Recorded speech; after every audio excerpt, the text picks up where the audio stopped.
বঙ্গ রাজনীতির করিডোরে হঠাৎ করেই উত্তেজনার আবহ। রাজ্যে বিজেপি ক্ষমতায় আসার পর থেকেই রাজনৈতিক সমীকরণ বদলাতে শুরু করেছে। সোমবার সল্টলেকে সেজো কমপ্লেক্সে দীর্ঘ 10.5 ঘন্টার ম্যারাথন জেরা শেষ পর্যন্ত গ্রেফতার করা হয় রাজ্যের প্রাক্তন দমকল মন্ত্রী তথা তৃণমূল নেতা সুজিত বসুকে। একসময় যিনি ছিলেন ক্ষমতার কেন্দ্রবিন্দুতে, যার রাজনৈতিক উত্থান ছিল রকেটের গতিতে, সেই নেতাকেই এবার পুরো নিয়োগ দুর্নীতি মামলার হেফাজতে নিল ইডি। আর এই ঘটনাকে ঘিরেই নতুন করে তোলপাড় শুরু হয়েছে সব রাজনীতিতে। সোমবার সকাল 10:30 নাগাদ সিজিও কমপ্লেক্সে ইডি দপ্তরে পৌঁছেছিলেন সুজিত বসু, সঙ্গে ছিলেন তার আইনজীবী। ভোটের ফল ঘোষণার পরে এই প্রথমবার ইডির সামনে হাজিরা দেন তিনি।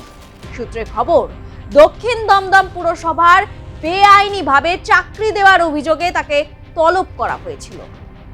তদন্তকারীদের দাবি, প্রায় 150 জন চাকরি প্রার্থীর নাম সুপারিশ করা হয়েছিল বেআইনি উপায়ে।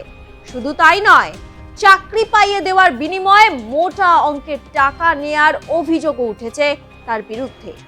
সেই টাকার লেনদেনের সূত্র খুঁজতেই একাধিক ব্যাংক অ্যাকাউন্ট খতিয়ে দেখছে ইডি।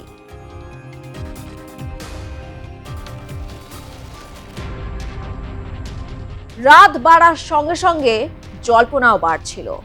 অবশেষে সোমবার রাত 9:15 নাগাদ ইডির দফতরে ইডির তরফে জানানো হয় সুজিত বসুকে গ্রেফতার করা হয়েছে। দীর্ঘ জেরার পরে তদন্তকারীরা নাকি তার একাধিক উত্তরে অসঙ্গতি পেয়েছেন বলেও সূত্রের দাবি। এরপর রাতেই তার শারীরিক পরীক্ষা করানো হয়। মঙ্গলবার সকালে বিধাননগর হাসপাতাল থেকে তাকে ব্যাংশাল আদালতে নিয়ে যাওয়া হয়। তবে আদালতে যাওয়ার সময় সাংবাদিকদের কোনো প্রশ্নেরই উত্তর দেননি প্রাক্তন মন্ত্রী। এই মামলায় সুজিত বসুকে ঘিরে তদন্ত নতুন নয়। বিধানসভা ভোটের আগেও একাধিকবার তাকে তলব করেছিল ইডি, কিন্তু ভোটের ব্যস্ততার কারণ দেখিয়ে বারবার হাজিরা এড়িয়ে যান তিনি। বিষয়টি আদালত পর্যন্ত গড়ায়। পরে হাইকোর্টের নির্দেশে প্রথমবার 1 মে ইডির দপ্তরে হাজিরা দেন সুজিত। এর আগেও তার বাড়ি, অফিস, এমনকি তার রেস্তোরাঁতেও তল্লাশি চালিয়েছিল কেন্দ্রীয় তদন্তকারী সংস্থা।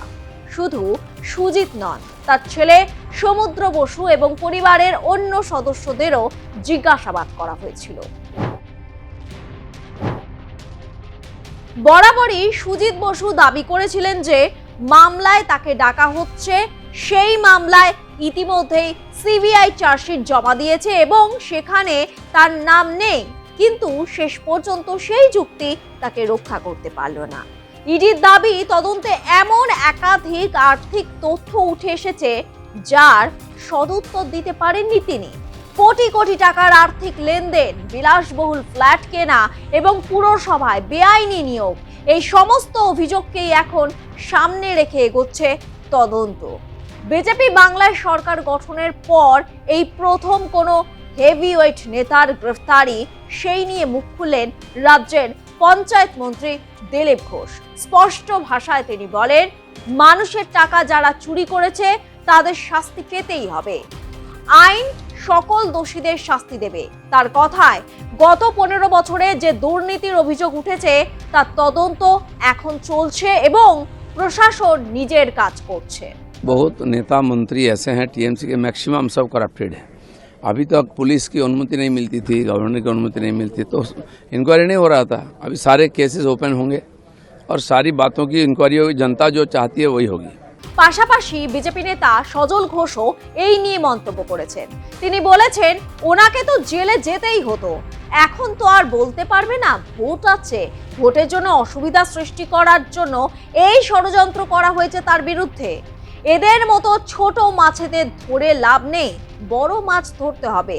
পিসি ভাইপোকে ঢোকালেই সব বেরিয়ে আসবে। देखिए, कम से कम तो ये नहीं बोल पाएगा कि चुनाव है इसीलिए तंग कर रहा है, ऐसा तो नहीं बोल पाएगा। जेल तो उसको जाना ही था, जेल उनको जाना ही था, लेकिन सरकार ने किसने गिरफ्तार किया? ईडी ने और सीबीआई ने। ईडी ने अंततः तो इतना मौका तो दिया, बेटा लड़ ले जितना लड़ सकता है, उसके बाद तेरे को जहां जाना है वहां तो जाना ही पड़ेगा। अब चले गए, अब वो चले गए, हम क्या करें? उनको पहले जाना चाहिए था, बहुत लेट जा रहे हैं। और जो लोग सेटिंग सेटिंग सेटिंग बोल रहे थे ना, वो लोग अभी मार्केट से आउट हो गए। संरक्षण मंत्री ने कहा था जो दुर्नीति में है। अरे यार, अभी फूफा और भतीजा को भी देखना चाहते हैं। ये सब जो छोटा मोटा मछली, इनको पकड़ के क्या फायदा है? দোষীরা শাস্তি পাবে, তদন্তের পর আসল দোষীরা সাজা পাবেন। সুজিত বসুর গ্রেফতারি প্রসঙ্গে এমনই বললেন বিজেপি নেতা তাপস রায়। जैसा जैसा काम किए हैं उन लोगों को तो ऐसा वैसा है। कानून है ना देश में कानून है, कानून मुताबिक काम जो एजेंसीज है वो लोग कर रहा है। 10-12 घंटे जिज्ञासाबाद करने के बाद उसको अरेस्ट किया। तो कोर्ट में जाके सही है या गलत है वो बोलेगा। দক্ষিণ দমদম এলাকায় সিপিএম এর যুব নেতা হিসাবে পরিচিতি ছিল তার। তারপর আচমকাই দলবদল, তৃণমূলে যোগ দিয়ে দ্রুতই ঘনিষ্ঠ হয়ে ওঠেন মমতা বন্দ্যোপাধ্যায়ের। 2009 সালের উপনির্বাচনে প্রথমবার বিধায়ক হন। তারপর 2011 থেকে টানা 2026 পর্যন্ত বিধাননগরের বিধায়ক। 2021 সালে তৃতীয়বার ক্ষমতায় ফেরার পর দমকল মন্ত্রীর দায়িত্ব পান তিনি। এক সময় যার রাজনৈতিক ভবিষ্যৎ নিয়ে বড় প্রশ্ন দেখেছিল দল, সেই নেতাকেই আজ দুর্নীতির মামলায় আদালতের কাঠগড়ায় দাঁড়াতে হচ্ছে। সুজিত বসুকে ব্যাংশাল আদালতে পেশ করা হয়। ইডির তরফে চাঞ্চল্যকর দাবি, সুজিত বসুর চাইনিজ রেস্তোরাঁর অ্যাকাউন্টে 1.5 থেকে 2 কোটি টাকা জমা। সুজিত বসু সহ তার পরিবারের সদস্যদের রেস্তোরাঁর অ্যাকাউন্টে 8 কোটি টাকা জমা। বিভিন্ন সময়ে দুর্নীতির টাকা জমা পড়েছে অ্যাকাউন্টে। শ্রীভূমিতে ফ্ল্যাটের বদলে চাকরি, লকডাউনে বন্ধ রেস্তোরাঁ সুজিত বসুর রেস্তোরাঁয় কোটি কোটি টাকার ব্যবসা। 7 বছরে 8 কোটি টাকা জমা পড়েছে। বিরোধীদের দাবি, এতদিন যাদের বিরুদ্ধে অভিযোগ উঠেছিল অথচ কোনো বড় পদক্ষেপ হয়নি, এবার তাদের বিরুদ্ধেই শুরু হয়েছে একের পর এক কেন্দ্রীয় সংস্থার অ্যাকশন। আর সেই তালিকায় নতুন সংযোজন সুজিত বসু। তার গ্রেফতারিকে ঘিরে নতুন করে উত্তপ্ত বাংলার রাজনীতি। ক্ষমতা থেকে আদালতের করিডোর, তারই যেন বড় উদাহরণ হয়ে থাকলো সুজিত বসুর এই গ্রেফতারি। তদন্তের পরবর্তী ধাপে আরো কি তথ্য সামনে আসে সেটাই এখন দেখার।